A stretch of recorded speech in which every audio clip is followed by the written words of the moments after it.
মানুষ যারা কাজ করে বাইরে পরিযায়ী শ্রমিক, তারা কেউ বাঙালি নয়, পশ্চিম বাংলার নয়, তারা রোহিঙ্গা, তারা বাংলাদেশি।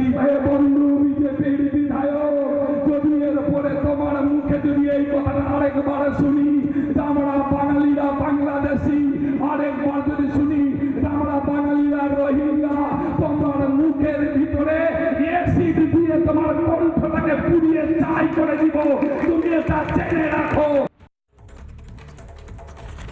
এর মানে হলো রোহিঙ্গাদের নিয়ে কোনো কথা বলা যাবে না, বাংলাদেশি শব্দটা উচ্চারণ করা যাবে না, কোনো রোহিঙ্গার থেকে কোনো কাগজ চাওয়া যাবে না। ভাবুন, এগুলো বাংলায় হচ্ছে। বাংলাতে আপনি যদি দক্ষিণ চব্বিশ পরগনা, উত্তর চব্বিশ পরগনা, মালদা, মুর্শিদাবাদ কোনো জায়গাতে কালকে যদি পুলিশ বা ভারতীয় সেনাবাহিনীকে যেভাবে মমতা বন্দ্যোপাধ্যায় বা তৃণমূল কংগ্রেস মস্করা করছে, আমার তো মনে হচ্ছে মমতা বন্দ্যোপাধ্যায় নিজের রাষ্ট্রপতি শাসন চান। আমার সিরিয়াস এখন মনে হচ্ছে। নয়তো কেউ প্রথমে ভারতীয় সেনাবাহিনীকে, পাকিস্তানিরা মস্করা করে ভারতীয় সেনাবাহিনীকে নিয়ে। পাকিস্তানের আসিফ মুনির হয়তো বলে, এই আমাকে দেখে 200 জন রোহিঙ্গা, এই আমাকে দেখে 200 জন সেনাবাহিনী পালিয়ে গেল। ভারতের কোন নেতা মস্করা করে ভাই ভারতের সেনাবাহিনীকে নিয়ে অপারেশন সিঁদুরের পরে? করা হচ্ছে, মানে বার্তা দেওয়া হচ্ছে যে এর পরে সেনাবাহিনীকে দেখলে মস্করা করবে, সেনাবাহিনীকে দেখলে একটা রাগ পুষে রাখবে, হয়তো কাশ্মীরের মতন ঢিলও ছুড়বে। এর পাশাপাশি যারা আসলে রোহিঙ্গাদের নিয়ে সোচ্চার হচ্ছেন, যে বিরোধী দলগুলো, তাদের গলায় অ্যাসিড ঢেলে দিতে হবে। ভাবুন, গেম প্ল্যানটা ভাবুন। এবং মহুয়া মৈত্র, মানে এটা তৃণমূলের প্রথম নয়, মহুয়া মৈত্র এর আগে এই তালিবানি ফতোয়া যাকে বলা হচ্ছে, এই তালিবানি নিদান, এটা অনেক আগে দিয়েছেন। অমিত শাহের গলা কেটে দেওয়ার কথা বলেছিলেন না, সেদিকে আসবো। কিন্তু আরেকটা ব্রেকিং নিউজ এই মুহূর্তে নেব, যেটা এই মুহূর্তে গোটা দেশে নিন্দার ঝড়। বিজেপি খুব সিরিয়াসলি এই বিষয়টাকে দেখছে। দিল্লি থেকে এই মুহূর্তে আমাদের কাছে যে খবর আসছে, জাতীয় স্তরে নিন্দার ঝড়। কলকাতা হাইকোর্ট স্বতঃপ্রণোদিত হস্তক্ষেপ করুক এই মুহূর্তে আরজি বিজেপির নেতাদের।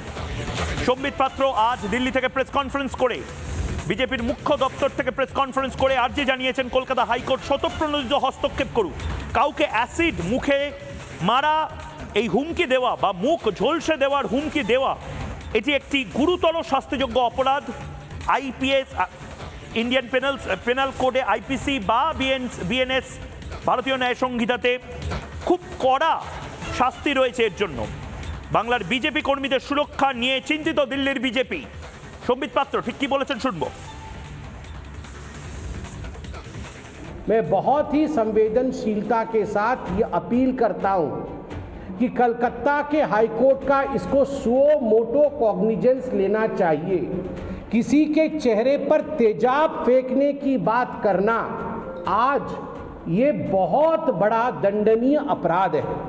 कई बहनों ने यह घृणित कार्य अपने जीवन में देखा है, उनका जीवन बर्बाद हो गया है, और ऐसे में मुझे लगता है कोर्ट का इसका संज्ञान लेना चाहिए और जेल के अंदर इस व्यक्ति को भेजना चाहिए।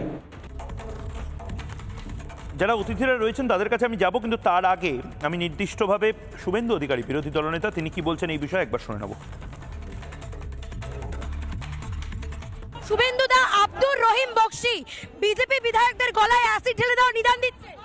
গুন্ডা, অ্যান্টি ন্যাশনাল, ওকে মালতীপুরে হারাবো, আর বিজেপি সরকার এলে ওকে জেলে পুরবো। ও মে মাসে 2026-এ জেলের ভাত খাবে।